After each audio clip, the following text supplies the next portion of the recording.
One, thank you so much for coming to check out the StashCast, where we have interesting conversations with interesting people focused on the world of commercial real estate and the world of PropTech.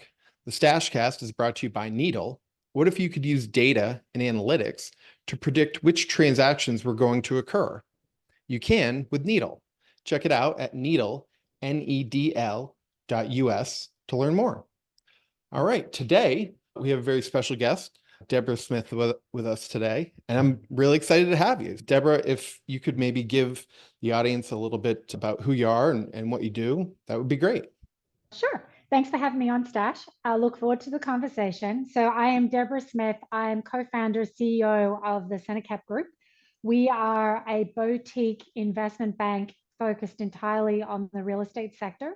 We buy and sell companies. We raise capital for projects and for investment vehicles.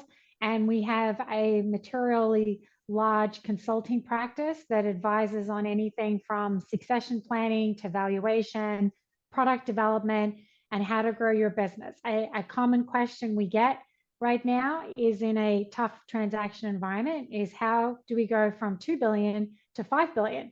And what are we going to do to get there? And what are we going to do corporately, either organizationally, operationally, in order to make changes to make sure we're ready in order to keep growing? So that's the day-to-day of which I do. We've been around since 2009. Rightly or wrongly, we as a women-owned firm decided it was an idea to open an investment bank in the middle of the GFC, and the rest is history. Either smart or stupid, the jury's still out on that, but we are still around and still having fun. That's amazing. Crazy, Stash. It's crazy. It's crazy. Nobody does that. I got my start in February of 08 when I got my first real estate license. And it was like, hey guys, I'm here. And they're like, oh, the party's over. We're all hung up. And so that was a fun way to slog through a couple of years. But yeah. Yeah, it was interesting. We prior to starting the StashCast Group, I was co-head of CBRE, their investment management business, their global M&A business. And it was a really crazy time back coming into the GFC. You had the heights of 07 and we come into 08, and in the mornings we were putting out fires and trying to rescue different parts of what was going on across the farm. And in the afternoons, we had raised the largest, I think, value add vehicle that year. And so the afternoon job was figuring out how to deploy it. It was definitely a very crazy time to be in the real estate space for sure. Yeah, there were a lot of fortunes made from then until now. But there's still some people. I remember back in like 2014, I was talking to a prospect and he later became a client, but I think that the prices are just too high. I'm gonna sit and wait for him to come back down again. And he hasn't gotten back into the market since. So I wish him the best. Look, I think over a 15-year span, with interest rates being where they were and money was free, it really fed a frenzy across the real estate industry. And it's not always easy to see when you're in it, and it's there in your face every single day. And cap rates at 3%, 3.5%, 4%, but where the cost of debt where it was, I think people just got used to that's where the world was and that's how it operated. And we've got now a correction back. And I think there's still a lot of things that need to happen, and the correction is still very much in play. But as with the beauty of real estate is that there are always winners and losers. There's always ups and downs. And so with one thing correcting, another thing is doing really well. And throughout COVID through to now, there's been a lot of changes of preference of sectors and niches. It's been the rise of the niche, the rise of the vertical integration. So there's a lot of really cool, interesting trends that are absolutely happening that has continued to feed the industry if you've been smart enough to see it. Yeah. So what are some of the trends that you're seeing on your end from your perspective? I think an easy one well, there's two. So we can talk about PropTech in a second, because I think it is super cool, some of the things that are going on in that space. But before I do, I think one bucket that is very near and dear to us right now is what is going on the property management side of us. And part of that lies into technology too. Property management used to be and still is considered by many as a commodity. It's a commoditized product. It has thin margins. People haven't paid as much credit or value to it. I think that view is definitely changing. And in part of it, it's because of the rise of vertical integration. And I also think it's people see the value in having that hands on the ground, local market knowledge, getting access, because we all know that it's truly a local market business. But I think what's really making an industry is the role of technology. And we've got a situation now where you have two worlds. You have the world that says property management, you have people, it's physical, you need to be at the property, and that's where your thin margins and where in some ways your commodity products come from. On the other hand, we worked with a company, Common Living, last year that merged with Habit and became the largest co-living operator in the world. And their technology systems were really amazing and very advanced, but took the concept of centralization to anywhere further than anyone I think has seen in our space. And so where do you come in on that spectrum? Because the more you can centralize, in some ways leads to greater operational synergies as you need less people, but you still need people on the ground because it is still local market business and people still want to be face to face. So getting that balance right, I think the industry is trying to figure that out. And I think behind the scenes, we're seeing a lot of movement around this and I think it results in you're having some consolidation trends at the high end, but the merge of the newer companies coming up saying we can do it a new and better way. Yeah, absolutely. I think I've noticed a shift. So there's a couple of things that were running through my mind as you were speaking. I've noticed commercial real estate in general is when I first got in, it was STP, see the property, see the people. And I think that still holds true, but there's a difference, I think, in kind of the old guard of, oh, my grandfather, great grandfather started this business and we haven't really changed since then, as opposed to some of the newer folks coming up, they are recognizing and leveraging technology to their benefit. Even I was touring a property today and the packages were just strewn about in the lobby. And I was like, this place needs a package system. Like that would be an easy value add, I think. Yeah, I think that's right. And I right now there's plenty of managers that are very focused. It's a local market, and you got to have people in the buildings. You got to have them interface with residents, interface with leasing, etc. But there's a lot of functions that go into property management, right? And what we found through our common experience is the question really starts with what if we could centralize everything? What if we could centralize leasing? What if we could centralize maintenance? Start thinking through these functions of what is possible and not what actually is. It changes the dynamics and how you look at the world. And then the question becomes if you put it in front of a bunch of tech people, it's like, now you give me the what if, I will come up with a solution for you because that's what I do. I can centralize, that's what I do. And getting there, I think it's a combination of both worlds, but the balance is it's still an interesting balance. And I think if you take it through its next iteration, it's then you've got to ask yourself, with the folks that are really big, the bigger guys in property management in whatever space, how do they adjust? How do they accommodate for change? It's like the American Airlines versus Southwest, right? It's very hard and expensive to adjust older companies, bigger companies that have a certain way of doing things and they're entrenched versus someone new, the JetBlues, the Southwest, that can come out and say, hang on a second, let's start afresh and let's take a different way and a new way of looking at things. And so I think it'll be interesting as the interplay goes forward here as to how those two strike a balance. But the end result for sure is that we are seeing consolidation across the industry in the management space. Whereas 10 years ago, I'm not sure how many people paid attention to it, but now they're paying attention. And so I think there is definitely a lot of interest in what is going on the management side. Yeah, I agree with what you're saying about how property management has been looked at as a commodity previously, but there is a gap, a true gap, and that widens seemingly as the days go by between good managers and not great managers. And third-party property management, if we're just talking about, that's a thankless task because Yeah. you've got the ownership on one side and they're like maximum cash flow or Yep. deliver returns, and you've got the tenants on the other side and they're like, what about whatever it is, my maintenance request, my security of the building, package security, things Yeah. like that. Why is my rental rate going up? And you're stuck in the middle trying to make a margin in between. And it's really tough. It's a really tough business. And the question is then, is which of all those things you later do I really need a person for? Versus, can I address a lot of it with a supercharged AI that can do routing behind the scene to try and satisfy a lot of those requests first? And we see it all the time now where we have the AI, the chat boxes, and a lot of times I can't stand them. They never seem to be able to have the answer to any of the questions I want.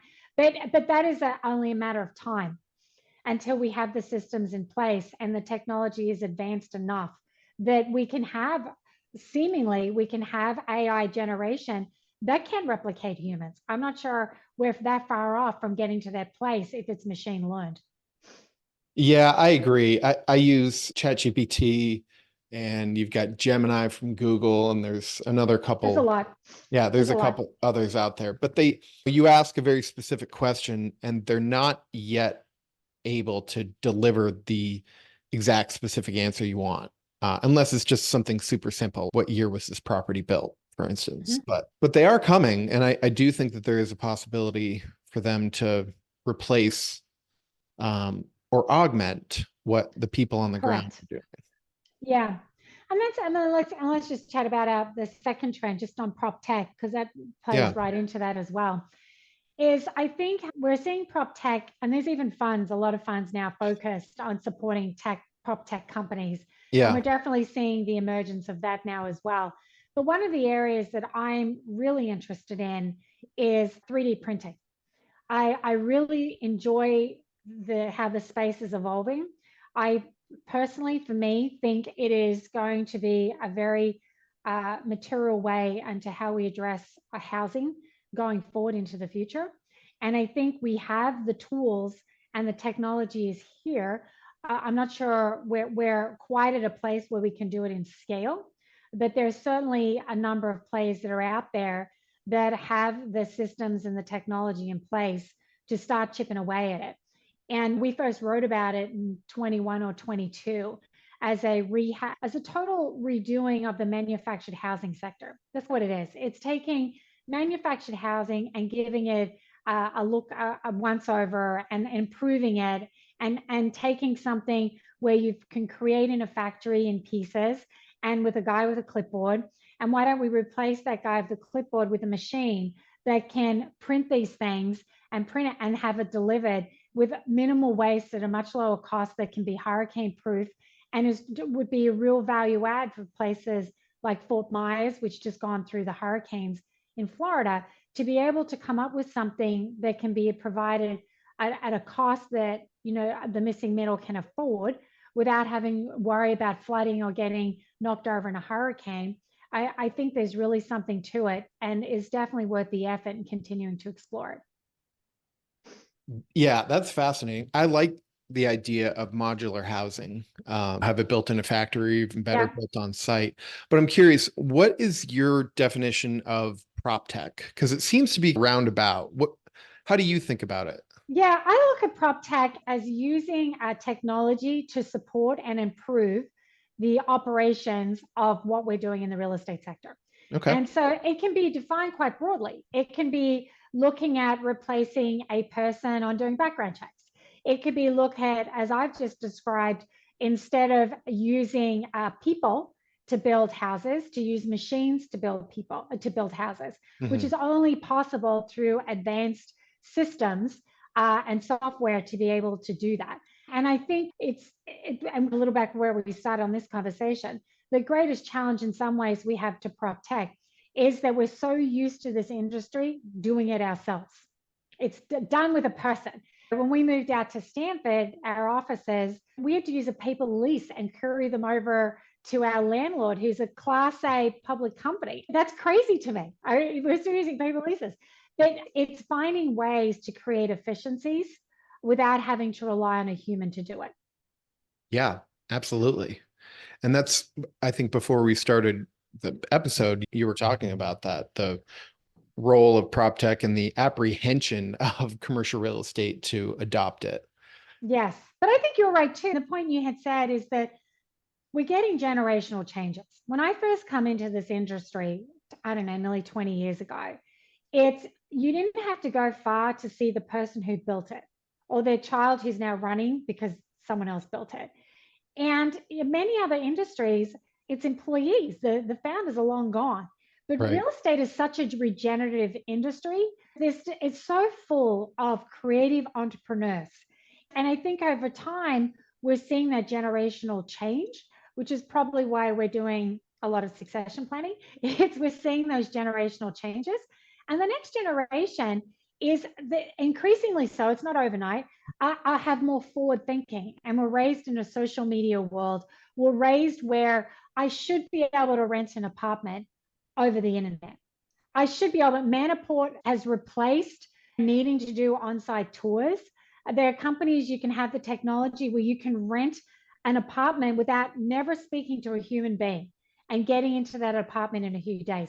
That's what I call advancement in PropTech. Yeah. And I think that's all here. And it's just a question of willingness for the industry to accept it. And I think in part that's because there's still a wealth of folks that still want that personal contact as a tenant, but there's an increasing number of folks that never really do want to talk to a person. They're perfectly happy doing it online. And if anything, COVID sped up that process of folks relying on technology to do things that required in person before, including me and you talking today. I was just thinking the same thing. Absolutely. We had Microsoft Teams as a firm for 2 years before COVID hit, and then nobody used it. And then all Yeah, of a sudden COVID hit and we were on it every single day, all the time. So every day. And advances 5G and advances in how well Teams works. And there's like Google Meet and WebEx and Zoom and yeah. all these other programs now. But there are such advances in these systems that COVID helped elevate to a new place. And I think it's once you get into using these systems, it's hard to walk it back, because I think at the end of the day, people prefer and favor convenience.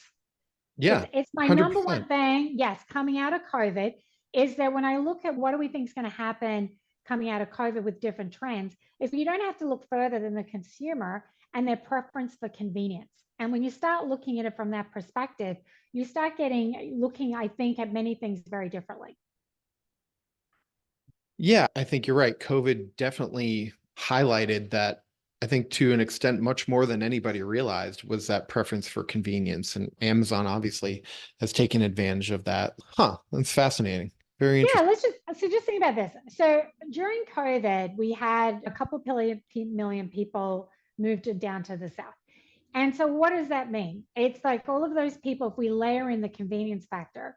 So those people need somewhere to live, we all agree. They need to go somewhere to shop, and which we can agree. And that just doesn't have to be supermarket. It can be going to a sporting goods store or whatever. But if you think through just those basic mechanics, it changes the whole industrial sector, because you need last mile logistics. I need cold storage, right? iOS, to think through the spaces that are very hot right now. Mhm. Industrial outdoor storage, iOS. Cold storage is another one that's very hot. Self storage is another one that's very hot. These sectors have been beneficiary because as people have moved, and you tie in the fact that people want everything yesterday, that it's really pushed the revamping of various parts of the real estate sector. So while we can agree office has struggled, we can all agree that hotel has struggled at times, but then the rest, then you've got all these other sectors that are doing really well and are still very expensive. And there's a huge amount of interest in, driven out of COVID and a shift in demographics and this preference for convenience. Yeah. And what's interesting, I've got teenagers, they're 15, and they still wanted to spend their free weekend at the mall, basically. Yeah, exactly. They're still doing that, which is a timeless thing. But we have one predominant mall here in Cincinnati, whereas we used to have five or six. And I think what COVID and the rest of maybe prop tech and how the shifting of the economy has really bolstered that one node and has forced everything else to reinvent itself, because they're still in good spots. They just need to figure out a new thing to do. It's not going to be a shopping district. Yeah. And I think if you take that, just given where we are now, is that we all talk about whether we can redesign real estate and whether we can rehab real estate and take something and turn it into something else. And as we've come to another trend out of COVID, is as you see the shifting demographics and malls closing and ones opening, office becoming obsolete, and yet there's Class A office in some markets is doing fabulously well, very well. Yeah. But it gets dragged down because what do you do with 80s office product, right? And same with malls, and just with the shifting demographics, some malls do well and some don't. And then the question is, can you repurpose real estate for another use? And we are most definitely going through that phase. Can you turn a mall into industrial? Can you turn it into a school? Can you turn it into a warehouse? So it's going through property by property and thinking through the creative, and that's what real estate people do. Can you take something and make it better by even taking the shell and making it better? And I think in part, that's some of the evolution that we're going through now. Even off this call, between shifting up and down where people are from vertical integration, right, property management, to shifting industries and segments in the space, to rethinking demographics of where people live, it makes you appreciate that there's a lot going on in this industry, and that's why it's so ripe for opportunity for those who are willing and smart enough to take advantage of it. Yeah. So what are some of the most, from your chair, your position, what are some of the most innovative things that you've seen your clients or maybe prospects do, people that you're working with? Yes, and that's a part of the reason I picked on the 3D printing idea as well, is that where I see it going is developers partnering with 3D printing companies to create efficiencies in the production chain. And where that meets is up for debate because it's still new. And what we're seeing too is that's why you're seeing like Lennar partner with Icon, and we will see more of those partnerships as the people who are forward thinking look for ways to create efficiency in the building materials change, which is well overdue for an overhaul as to how we make the materials, how we source them, how we get them to ourselves, and then how we use them. That whole chain is due for some evolution, and I think is probably due for some redevelopment and how do people think about it. And so that I think is most definitely is a super cool chain. And then I think there's other parts of where you are and each element of getting tenants into buildings. I think there's interesting lines there of what we can do. There's smaller efficiencies, smaller companies. There's another piece there. Same with the leasing as I laid out. I think that is also interesting. And you had even talked at the beginning of this program around being able to source, find deals, and partner before they're around. Some of those technologies is, again, it's using AI and using capture grabs from around the world of being able to consolidate information and to be able to use it, right? To be able to use it as long as your output's only as good as your input, but being able to collect massive amount of information and sort through it quicker. Because I think part of if we think about what's underlying all of this, is information is free at this point. You can get it from anywhere. Information's free. Well, okay, you can argue you can pay a subscription for something, but you don't have to go far to find actual information. And because of that, there's so much out there that how do you distill it? How do you use it so that it's to your benefit? And part of that is asking the right questions. If you don't ask the right question, don't be surprised when you don't get your answer, right? But being able to use that filtering system is, I think, is to the benefit of our industry, most definitely. So here's a simple one. And it's been around for a little while now, but when I saw it come through, I thought it was the most amazing piece of technology ever. Scary. But that shopping centers and folks that have managed those shopping centers are able to use technology to learn everything about their potential customer base before they buy a shopping center. And so what could happen is through your phone, which now I turn my phone off with no location, it's that they can tell who comes to a shopping center, where they're shopping in the center, how long they're in an individual store, where they've parked, and then where they go afterwards. They can tell all of that. And you can get that information now, right? But what's really valuable about that from a real estate perspective is before, when you didn't know it, it was a risk.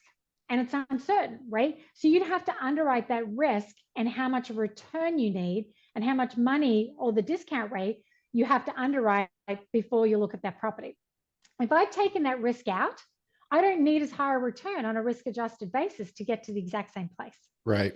So that changes the dynamics of the industry, if you think about that. And then you can take that concept, and that's been around for a few years now.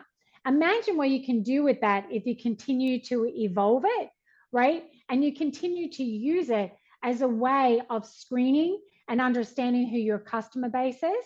I think that's really exciting. And I think those kinds of technologies are filtering throughout the industry in a lot of different ways. Yeah, that's fascinating. And it is driving down returns. But like you said, if you're removing some of that risk, a large part of that risk, then it's okay. It's appropriate. It becomes more of a bond than it is a speculative or somewhat speculative real estate investment. Yeah, that would be my argument, because then you could use that information to do all kinds of things with it. It doesn't have to be just on shopping centers. It could be looking at who comes to the kinds of tenants you want in your properties, right? If you knew where those tenants were and how far they're commuting to work, for example, that could help you understand a little bit better as to where you want to put a property and who you think your potential tenant base is. So you can see some extrapolation there as you go through the iteration of that. But it's even like, I think what's happened with which I also think is part of PropTech, is having systems of exchanges, which are very common now, folks being able to access deal flow. I think those things, the crowd, not necessarily has to be the CrowdStreet sites, but in any form of exchange which connects buyers and sellers, is what it's doing is it's giving people access of information to the world, right? And we're having continual more informed buyers, more informed sellers, and greater transparency, which removes some of that friction and some of the risk around the decision making that has historically created a lot of losers in the sector. Yeah. Yeah. If you think about it, you can get a lot of information from poaching other brokers' information that they put out because they're doing their job to advertise the property and articulate why it's a good opportunity. But in those marketing packages, you've got comp sets, you've got rental competitors, you've got sale competitors, you've got demographics, you've got the P&L, you've got the rent rolls, Mhm. all that stuff. And you can learn a lot of information from that. And it's essentially free as long as you have the right email address to access That's it. right. Exactly. See, now you're looking at it the way I am. Yeah. But what is that conclusion? Where does that ultimately go? It's you end up, there's a concept that you can replace the human manual aspects of day-to-day grinding of numbers and grinding of work. And it puts a greater emphasis on analytics and having an ability to distill information and to synthesize it and figure out what to do with it. That's where your greatest skill and greater benefit happens. And I find for us as a firm, as an advisor, it's where I think where we excel and why people come to us is not because for information is free. It's what do you think about this information Yeah. and what should we do with it? And how should it guide what our building of our company and how we're doing our product development and where you think the future is going based on what you've seen and what is available for everybody. And that will be, as the industry continues to mature, it's having those skills that I think end up rising to the top. It used to be you build a model and then you hand over a model and the cash flow is the cash. I think the world has definitely changed in being able to think through what to do with those numbers and how to position so that we have the most benefit. Yeah, and even you build a model and then it's dated, it's 2 months old. So we got to update it. And that's almost a whole re-underwrite of the deal. Okay. And so if you could potentially find a way to do that in maybe not real time, but shorten the time frame to underwrite a deal and get a turnaround done, that's super powerful. Yeah. And you said something earlier about asking those what if questions. And that's exactly what I did with my partners. What if we could use data, the data that's out there, looking at the Mhm. other platforms, they're like encyclopedias for commercial real estate. If you could use that data and predict real estate transactions And that's what we're on our way to doing. That is what we're doing. So it's very exciting. Yeah, and look, and here going into COVID, and as we progress through it, just think through the machinations of this, at least for us, in looking at some of what you're doing here. It's that we picked types of industries and types of clients we wanted to work with based on our perspective of what we thought was happening during COVID with people moving, things were winners and who were losers. And for us, we said, okay, with all this information, how do we use it to drive our business? Because if we back the wrong clients in the wrong industry, we don't get any transactions done. We buy and sell companies, right? I can't, or we raise capital. I can't raise capital for that. But how do I know that? I've looked at what has happened in the industry and I look at where I think it is going. And then I say, look, this is where I think the trends are. So these are the kinds of clients that we want to work with. So, like a sector like cold storage, I've liked it for 2 or 3 years now. I think people want everything yesterday. When I go on Amazon, I want something, I want it there that day, or I want it the next day. Why? Because Amazon has told me many times I can have it that day. So now I'm like, what do you mean it's going to take 3 days? I don't want it if it's going to take 3 days because it's too long. But if you think through what that means for sectors like cold storage and industrial outdoor storage, you got to have the facilities closer to the hubs of the consumer because you can't waste days getting it there. And so I think it's really driven. It's one of the pet love spaces right now for institutional investors is cold storage. And part of that is because of this trend coming out of COVID, and there's an emphasis. And so what a lot of people don't appreciate is cold storage it's a difficult sector because there's not a lot of huge players. You've got a couple of big players and then a lot of really small players. It's a big sector. It's hard to rehab because it too fights the technology. How much can you have in a cold storage building in a facility that you can operate automated? They're freezing, right? How much can you use mechanical collection, mechanical automation, mechanical processing to access products? Historically, those buildings didn't have any of that stuff. So can you redo them? Not so easy. But then to do spec, super expensive to build. And we all know how much real estate investors love spec development. Not so much. Are you prepared to get through one of these super expensive facilities on the hope that they will come?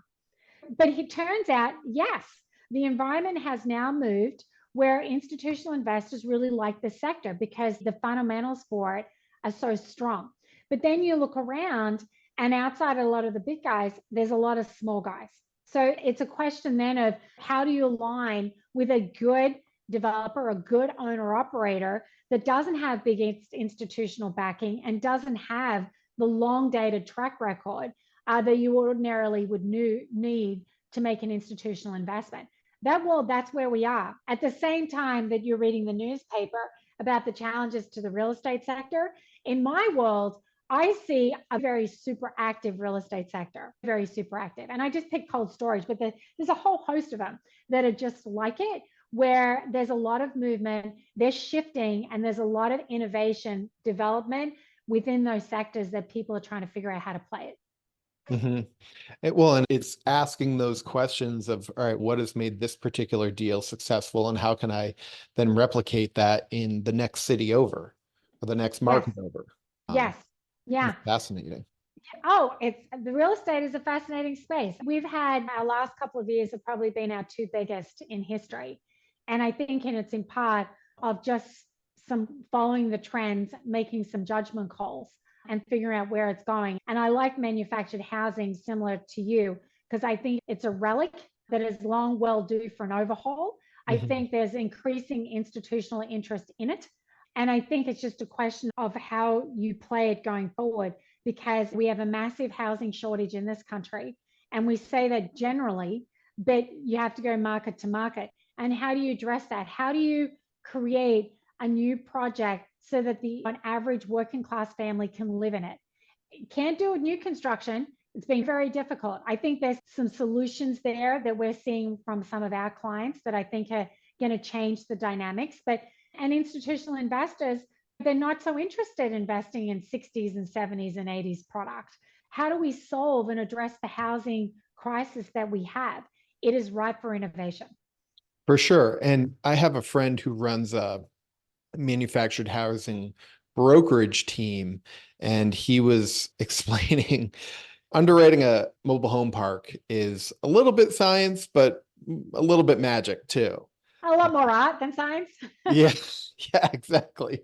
And that is a perfect example of an opportunity that if you can wrap your head around the dynamics of a park or of a community and really understand what's driving it, then you can distill it down and figure it out. It just takes a little bit of effort, but you can use some of the tools that are available out there now. I think there's a misnomer that, and I think you touched on it earlier, that in PropTech and all that, it's going to fully replace people and we're just going to be living with the robots. But I think No. it's meant to be a tool. It's just like the buggy whip or the slide rule. Like we're Or the just calculator? yeah, exactly. I have my phone for that or Excel. Correct. They're meant to be tools to help you make better decisions more quickly. Correct. I completely agree with that. And I think it's similar. And I often use the example of a calculator because the invention, I can't imagine what it was like at that point in time. Oh my gosh, children will never learn math again. But all it is, what it's really done, and this is a general view on AI, what the calculator really did is the simple basic stuff, which is probably not a good use of time, you just don't need to do anymore. And what Yeah, does that mean?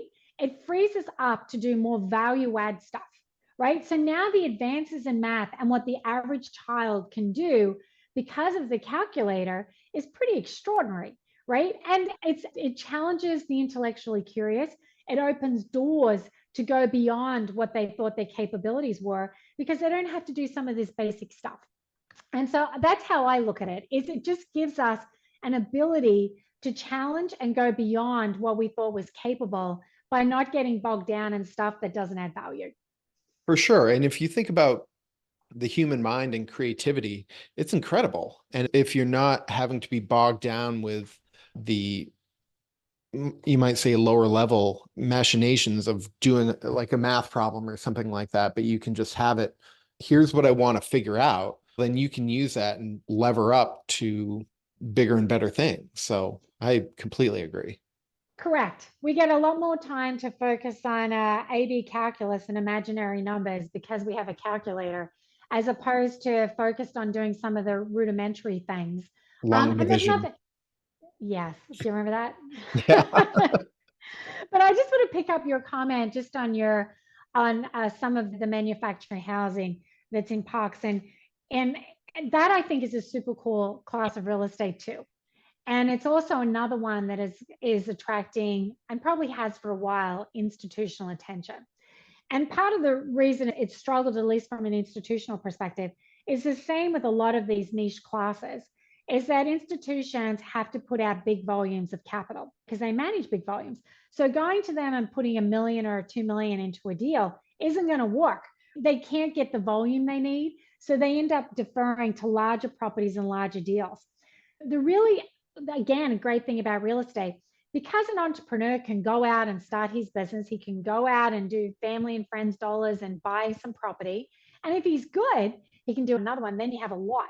But what happens is when you have a lot and you have a lot of people have a lot of little things, you can roll them together and welcome to institutional wealth, right? Because you can take, but it takes a lot of them. You need a lot of smart entrepreneurs all doing these different things across the country, and they can do them in scale. And then they come to people like us. And so now I've got all these properties and I've got a great portfolio, I've got great returns, but now it's time. How can I create a value and monetize my holdings? And how do I get access to that institutional capital? And that's part of where we come in, because there's also value to, and you should be rewarded for it, that if you've spent the time, effort, and you have the brains and street smarts to roll up all these little assets and create some value in that, you should be paid for that value. So there Sure. is value beyond your portfolio of assets. And that's where we can come in too and help you figure out a solution to either grow or exit or monetize and take it to the next level, whatever it is. But I think we're finding that manufactured housing is in this zip code right now. Self-storage gone a little bit out, but that's how student housing become a space. That's how self-storage become a space. It's by doing these and starting off, there's a lot of brilliant people around and taking their brilliance and turning it into something. Yeah, and allowing for standardization of the data, right? Because it takes it from the guys that are just running it out of their pocket to guys that, okay, let's put it on QuickBooks and then the next iteration, and so let's put it on Yardi or what, Yes. pick your accounting Mm-hmm. system. But, Yes. and then in doing so, that's a value add in and of itself because you're revealing the mysteries of the accounting. Yeah. And there you go. You've got Yeah. 1,000 unit portfolio.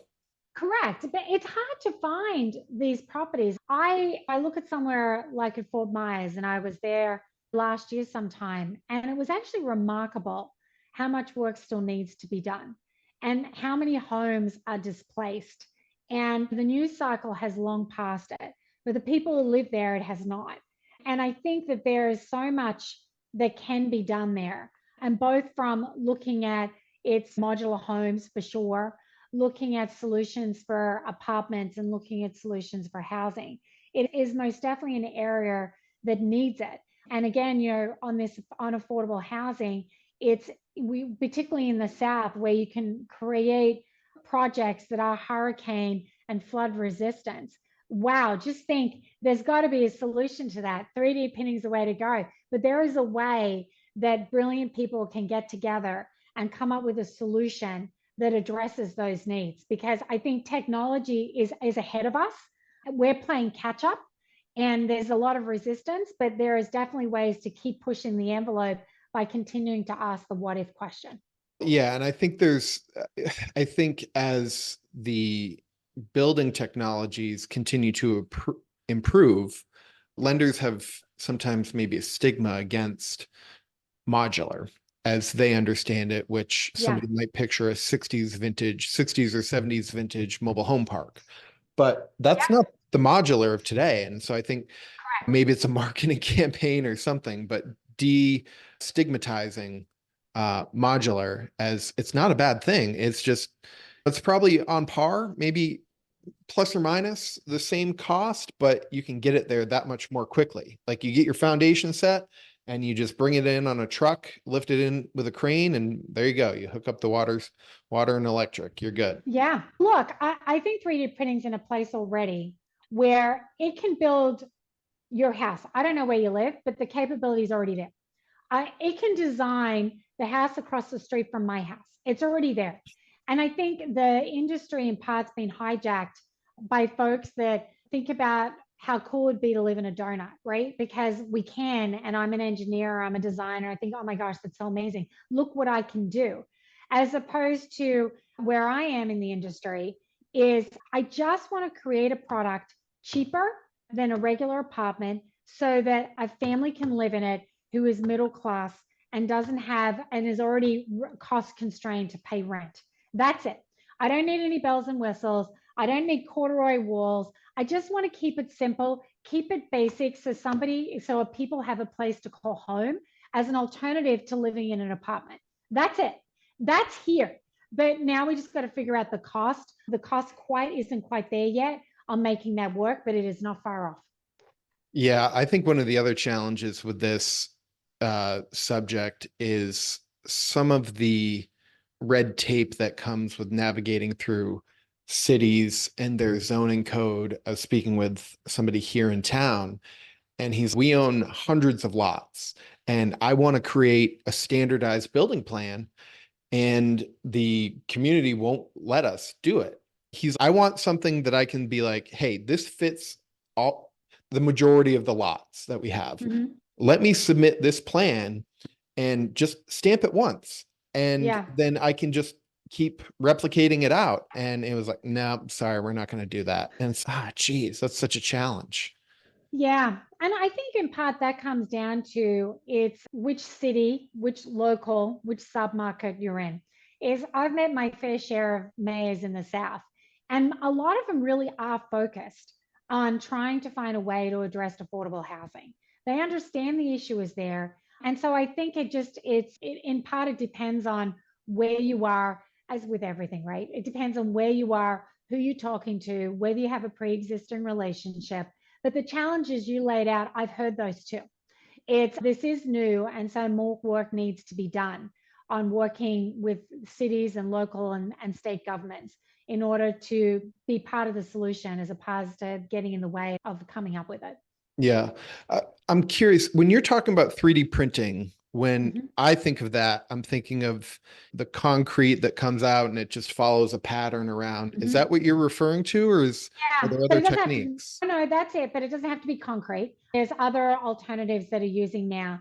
And often we see 3D printing in pictures with that corduroy with the lines. Right. It doesn't need to be that way. It can actually look like an Adobe house. And it's actually easier to do it that way. And it doesn't have to have round corners. It really can just look like a regular house. Those systems are there. You can print in the cabinets, you can do bathrooms, and the designs is a little up to how you want it to look and what the feel and touch is. But the concepts that I can't design my houses that's across the street, I think we're there. That's fascinating. It's very fascinating. But like I said, I mean, there's a lot of smaller companies, but that are looking at cracking through and figuring out how to grow and how to create it. I think it will get there. But I remember when student housing was not really an industry, and the conversation around bed bath parity was like, bed bath parity? What do you mean we're going to put two bathrooms in an apartment with just two bedrooms? Who does that? Look at where we are. And look how that industry has completely turned into what we have today. It's all these, every industry started somewhere outside of our four food groups, which we all know what they are, but everything else is niche. And this is today, it is the world of niche. There is niche. Yeah. So today, if you're going to ask about apartment buildings, the first question should be, what do you mean by that? Right. When you're talking about an apartment, what do you mean? Are you talking about housing? What do you mean by that? If you think through single family homes and you can have scattered site and you're built to rent the communities, the build to rent communities, that's new. That's a new concept. I remember we were pitching that a decade ago and no one was listening to us because it was not institutional back then. Now, more than 10 years ago. But now it's an institutional product where you can design communities to rent. But think through the technology involved in what was before a scattered site and the systems you need to manage a house there. It's crazy the kind of systems, tech systems behind to manage that kind of product. So there's another a tech that's ripe to manage the scattered site. But when people talk about single family homes, again, it should be, what do you mean by that? And I think increasingly so, we're getting much more micro in how we talk about even basic forms of real estate. And so that the entrepreneur who used to hold their finger in the air and say, I can make money off that piece of dirt. It's now the world is so far gone past that. And I think, again, it's endless possibilities of the ways we can redesign and build and change and create these products. Yeah, you're right. It's how specifically are you going to do it? Are you going to build a market rate deal? Is it affordable housing? Is it senior housing? Is it age and income restricted senior housing? Is it maybe B plus class housing? Is it a build to rent community? Like you've got a 20-acre parcel. There's millions of things you could do with it, millions of iterations out of those basic food groups that you mentioned. Correct. And so, look, active adult living is a new space that's relatively new. It's the newest of all the senior housing, which is in some ways, it's a bit of a mix between market rate and senior and co-living and all these spaces. But what they all have in common, it's amenitized spaces, super, super amenitized space for seniors. How do you make the economics work? That's the next question. But look, I also remember a time since I've been around in real estate where it was a case of, well, we were trying to look at smaller micro units, highly amenitized spaces, but with smaller units. And the dollar per square foot on the unit then is super high, right? Because you're outsourcing into the amenitized space. I remember going to institutional investors trying to raise capital, first deal out. They're like, there's no way. There's no way someone will rent that apartment at that rent at the dollar per square foot. I'm like, really? And here we fast forward today. Can you imagine a world that doesn't have amenitized spaces for apartments? It's like, it's the standard today. It's the total standard. But I remember having those conversations around changing the unit size, making them smaller on the basis that the next generation doesn't always live in their apartment. They sleep Right. there, but they're social creatures. They want convenience, but they're social creatures. And so we need to design and rethink what the spaces look like that they live in. Now it's a lot more common. There's a lot of players that do it now, but amenities, everyone talks about amenities. 10, 15 years ago, I don't think that was the case at all. Yeah. You can get, I think, a super efficient unit that's got built-ins and things like that, almost maybe a Murphy bed or something like, but you can Yeah, get real cozy with a unit if it's super well thought out and highly efficient in the design. And then you have a larger, maybe community workspace that you can correct. direct people to go. They're not going to just want to be in their unit 24/7. They want to be able to go out and take advantage of the community space. And I think that the repurposing of office buildings provides some opportunities with that, because if you think about office, you've got these long, if you're chopping them up into units, typically you've got long, skinny apartments. So Mm-hmm. it's okay, you could do that. But then if you are maybe cramming in units or efficiently planning your floor plans, then you can have a whole lower floor that doesn't have the great views, perhaps, and use that as space for workout facility or shared workspace or whatever it is. And that can be a much larger open area, but it combines those two worlds. And I think that's a good Yeah, opportunity in the yeah, changing of the real estate space. I agree. And so if I circle back around to where we started, where I was talking about we've been very busy and we have a big M&A group, that's in part because as the world changes in real estate, investment managers, which is a big chunk of our client base, is they are looking for teams and groups and products and other fund managers that broaden beyond what they're doing. And they too are looking for ways to capture where the world is changing, right? For an owner, operator, developer, it's at the project level. But for a big fund manager, it's maybe I want a vehicle that just does cold storage. Maybe I wanted to do just data centers. Maybe I wanted to do battery storage. And there's all these offshoots now, and you're seeing the whole concept of a diversified fund is a little bit gone by the side water there. And it's become much more specialized. So you have specialized sleeves for things. And that's part of the reason we've been so busy. It's that these fund managers are also looking for ways to expand their business. And the easiest way, you either do it through product, geography, or distribution. And so a lot of them are looking at product. How can we expand the number of products we have? And how do we rethink the products we're offering? And maybe I can create two products out of my one product offering by addressing some niches, going down the standard path with this other piece, and do it that way. So there's a lot of things you can do, chop and swap and replace and move around, with all of them focused of how do I just take my business to the next level. And all this stuff that's gone at the property level ends up rising up to that level is with the institutions to try and figure out how to play the trends that are coming forward to grow their own businesses. This is amazing. I feel like we could talk for hours. This is a fascinating I subject. know. Isn't it great? I love Yeah. this stuff. This stuff is great. Yeah. Me too. Deb, if somebody wants to get in touch with you to talk about your services, either legacy planning or M&A, trying to build or grow what they have, what's the best way to reach you? Sure. You can, I'm on LinkedIn. You can find me, StashCast Deborah Smith on LinkedIn there. We have a website. My email address and my contact info is on both. So you can reach out to me there. And I'm always happy to have a conversation. There's lots going on. But more importantly, if I think a good idea has merit, I'm the first to say so. And I'm also the first to say if I don't. If I don't think it has merit. Perfect. I'm Perfect. happy to let you know that I'm not sure I'm the right advisor for you. Yeah, you've got to, like you said, you've got to be specialized. So that's good. Got to specialize. We're all trying to figure out how to take advantage and how to grow our businesses. And it's an exciting time to be in real estate. For sure. Absolutely. Sure. Thank you so much for joining us today. And I hope you have a great rest of your day. Same to you. Thanks for having me on.